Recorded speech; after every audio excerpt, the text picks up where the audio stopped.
Welcome to Kuwempu University Department of Studies in Physical Education, Gnana Sayadri Shankarghatta.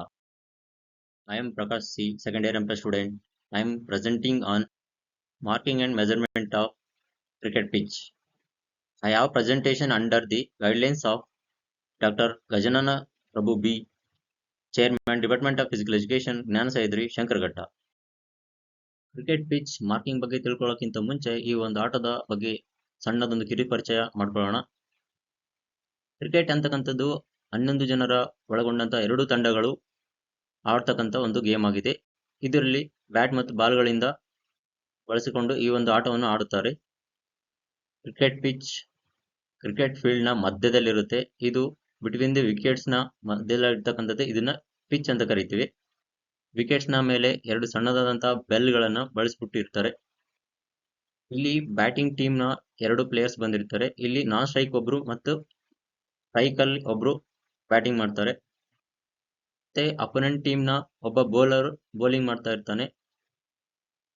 ಈ bowler ನಾನ್ strike ಒಂದು bowling ಸ್ಕ್ರೀಸ್ ಇಂದ strike ಇರ್ತಕ್ಕಂಥ bowling ಸ್ಕ್ರೀಸ್ ಗೆ bowl ಮಾಡೋದ್ರ ಮೂಲಕ ಬೌಲ್ ಕಂಪ್ಲೀಟ್ ಆಗುತ್ತೆ. ನಂತರ ಅಲ್ಲಿ ಸ್ಟ್ರೈಕ್ ಅಲ್ಲಿ ಇರ್ತಕ್ಕಂಥ ಕ್ರಿಕೆಟ್ ಪ್ಲೇಯರ್ ಏನಿರ್ತಾನಲ್ಲ, ಅವನು ಗುರಿ ಏನಾಗಿರುತ್ತಪ್ಪ ಅಂತಂದ್ರೆ ಆ ಬಾಲ್ ನ ಹಿಟ್ ಮಾಡ್ತಕ್ಕಂಥದ್ದು.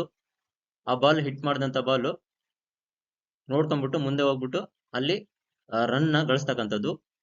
ನಾನ್ ಸ್ಟ್ರೈಕ್ ಮತ್ತು ಸ್ಟ್ರೈಕ್ ಏನ್ ಬ್ಯಾಟ್ಮನ್ ಇರ್ತಾರಲ್ವಾ, ಅವರು ಅವ್ರ ಜೋನ್ ನ ಎಂಡ್ ಟು ಎಂಡ್ ಎಕ್ಸ್ಚೇಂಜ್ ಆದಾಗ ಅವರಿಗೆ ಒಂದು ರನ್ ಗಳಿಸುತ್ತೆ. ಈ ರೀತಿಯಾಗಿ ನಾವು ಈ ಒಂದು ಕ್ರಿಕೆಟ್ ಆಡೋದನ್ನ ನಾವು ಇಲ್ಲಿ ಕಾಣ್ಬೋದು. ಈಗ ನಾವು ಈ ಒಂದು ಟಾಪಿಕ್ ಸಂಬಂಧಪಟ್ಟಂಗೆ ನಾವು ಮಾರ್ಕಿಂಗ್ ಮಾಡೋದು ಮತ್ತು ಮೆಜರ್ಮೆಂಟ್ ಬಗ್ಗೆ ತಿಳ್ಕೊಳ್ಳೋಣ. The cricket pitch, area of cricket pitch, ಇದು 22 ಯಾರ್ಡ್ಸ್ ಅಥವಾ 20.12 ಮೀಟರ್ಸ್ ಲೆಂತ್ ಅಲ್ಲಿ ಇರುತ್ತೆ. ಅದ್ರ ವಿಡ್ತ್ ಬಂದ್ಬಿಟ್ಟು 10 ಫೀಟ್ ಅಥವಾ 3.50 ಮೀಟರ್ಸ್ ವಿಡ್ತ್ ಅಲ್ಲಿ ನಾವು ಈ ಒಂದು ಕ್ರಿಕೆಟ್ ಪಿಚ್ ನ ನೋಡಬಹುದು. ಈ ಒಂದು 22 ಯಾರ್ಡ್ಸ್ ಅಂತ ಏನ್ ಹೇಳಿದ್ವಲ್ಲ, ಇದು ಈ ಬೌಲಿಂಗ್ ಸ್ಕ್ರೀಸ್ ಏನಿದೆಯಲ್ಲ, ಬೌಲಿಂಗ್ ಸ್ಕ್ರೀಸ್ ಟು ಬೌಲಿಂಗ್ ಸ್ಕ್ರೀಸ್ ಏನ್ ಬಿಟ್ವೀನ್ ದ ಗ್ಯಾಪ್ ಇದೆಯಲ್ಲ, ಅದು 22 ಯಾರ್ಡ್ಸ್ ಇರುತ್ತೆ.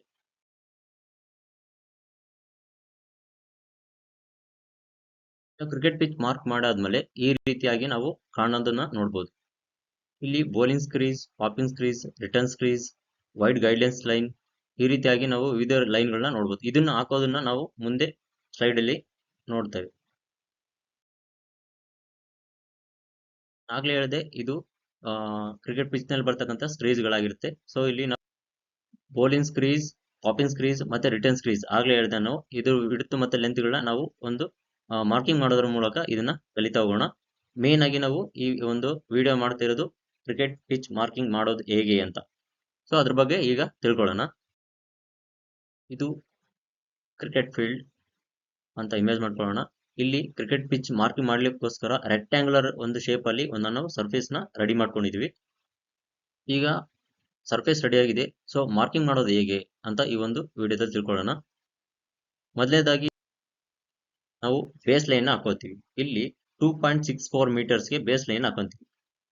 ಈ ರೀತಿಯಾಗಿ ಒಂದು ಬೇಸ್ ಲೈನ್ ನ ಹಾಕೋಬೇಕು. ನೆಕ್ಸ್ಟ್ ಆ ಒಂದು ಬೇಸ್ ಲೈನ್ ನ ಒಂದು ಎಂಡ್ ಇಂದ ಒಂದು 20.29 ಮೀಟರ್ಸ್ ಗೆ ಒಂದು ರೋಪ್ ನಿಂದ ಒಂದು ಆರ್ಕ್ ಅನ್ನ ಎಳೆಯಬೇಕು ಈ ರೀತಿಯಲ್ಲಿ.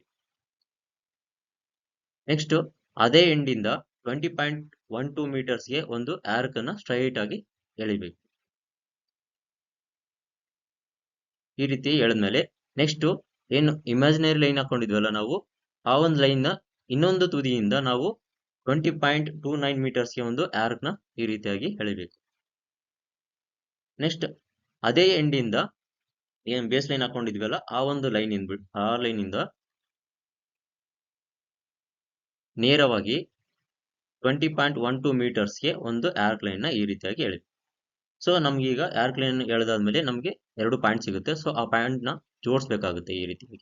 ಸೊ ಇಲ್ಲಿ ಒಂದು ನಮ್ಗೆ ಬೌಲಿಂಗ್ ಸ್ಕ್ರೀಸ್ ಸಿಗ್ತು. ಈ ಬೇಸ್ ಲೈನ್ ಇದೆಯಲ್ಲ, ಇದೇ ಬೌಲಿಂಗ್ ಸ್ಕ್ರೀಸ್ ಆಗಿರುತ್ತೆ.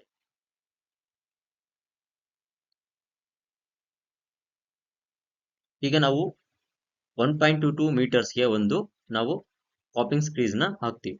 3.66 ಮೀಟರ್ ಒಂದು ಲೈನ್ ಎರಡು ಕಡೆ, ಅಂದ್ರೆ ಈ ಕಡೆ ಪಿಚ್ ನ ಎಂಡ್ ಲೆಫ್ಟ್ ಮತ್ತು ರೈಟ್ ಏನಿದೆಯಲ್ಲ, ಈ ಎಂಡ್ ಗೆ ಎರಡು ಕಡೆನೂ ನಾವು ಪಾಪಿಂಗ್ ಸ್ಕ್ರೀಸ್ ನ ನೋಡಬಹುದು.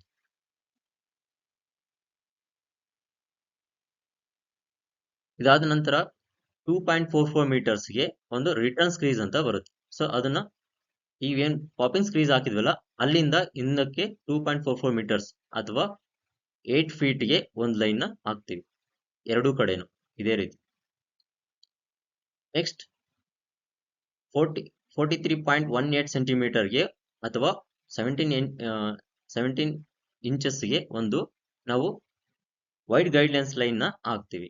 ವೈಡ್ ಹೋದಾಗ ನಾವೇನು ವೈಡ್ ಕೊಡ್ತೀವಲ್ಲ ಅಂಪೇರ್ಸ್, ಸೊ ಆ ಒಂದು ಲೈನ್ ನ ಈ ರೀತಿಯಾಗಿ ನಾವು ಮಾರ್ಕಿಂಗ್ ಮಾಡ್ತೀವಿ ಎರಡು ಸೈಡ್. ಇದಕ್ಕೆ ನಾವು ವೈಡ್ ಗೈಡ್ಲೈನ್ಸ್ ಲೈನ್ ಅಂತ ಕರಿತೀವಿ. ನೆಕ್ಸ್ಟ್ ಈಗ ನಾವು ಈ ಒಂದು ಪಾಯಿಂಟ್ ಏನ್ ಸಿಕ್ತಲ್ಲ ಇದಕ್ಕೆ ನಾವು ಪ್ರೊಟೆಕ್ಟೆಡ್ ಇಂಡಿಕೇಟರ್ಸ್ ಅಂತ ಕರಿತೀವಿ.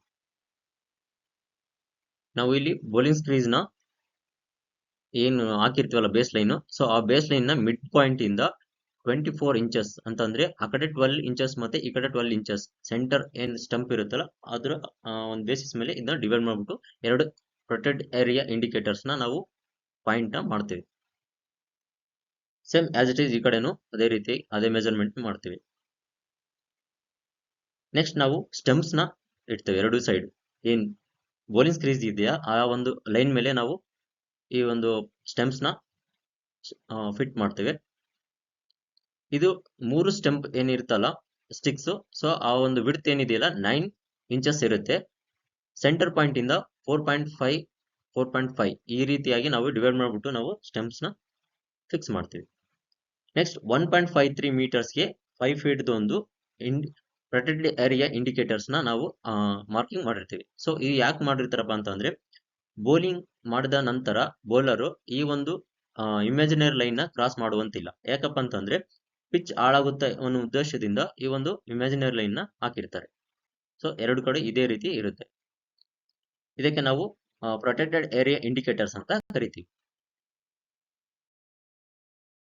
ಸೊ ಕನ್ಕ್ಲೂಷನ್ ನೋಡೋದಾದ್ರೆ ಈ ಒಂದು ಕ್ರಿಕೆಟ್ ಪಿಚ್ ಸ್ಟ್ಯಾಂಡರ್ಡೈಸ್ ಆಗಿರ್ಬೇಕಂತ 22 ಆಡ್ಸ್ ಟು 20.12 ಮೀಟರ್ಸ್ ಏನ್ ಲೆಂತ್ ಅಲ್ಲಿ ಈ ಒಂದು ಸ್ಟ್ಯಾಂಡರ್ಡೈಸ್ ನ ಕ್ರಿಕೆಟ್ ಪಿಚ್ ನ ರೆಡಿ ಮಾಡ್ತಾರೆ. ಈ ಒಂದು ರೂಲ್ಸ್ ರೆಗ್ಯುಲೇಷನ್ಸ್ ನ ಮೇಂಟೈನ್ ಮಾಡ್ಲಿಕ್ಕೆ ICC ಏನಿದೆಯಲ್ಲ ಈ ಒಂದು ಬೋರ್ಡ್ ಮೇಂಟೈನ್ ಮಾಡ್ತಕ್ಕಂಥದ್ದು.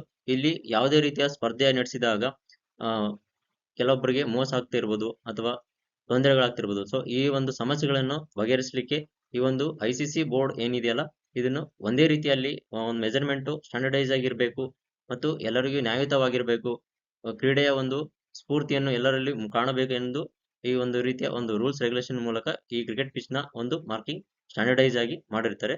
ಸೊ ಈ ಒಂದು ವಿಡಿಯೋ ಇಲ್ಲಿಗೆ ಮುಗಿಸ್ತಾ ಇದೀವಿ. ರೆಫರೆನ್ಸ್ ನೋಡೋದಾದ್ರೆ ಈ ರೀತಿ ಇದೆ. Thank you.